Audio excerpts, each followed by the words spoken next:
io sono leghista, non è che mi sento leghista, io sono leghista.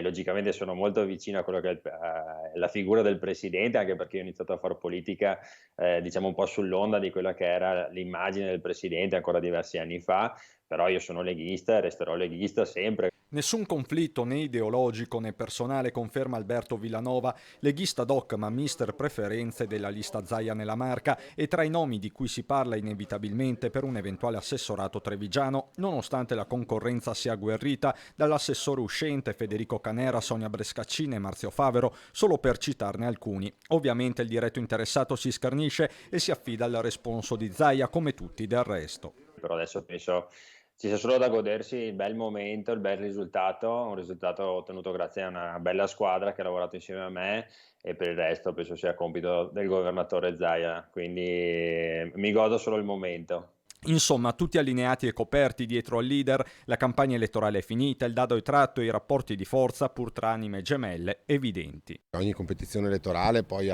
porta con sé la competizione, che è giusto che ci sia anche all'interno di un partito, all'interno della militanza, ma nulla di così percepito. Quanto ai temi, la priorità è comune e si chiama autonomia. Su questo davvero, visti i numeri, non ci possono essere scusanti né tra zaiani né tra leghisti. Non ci sono più alibi.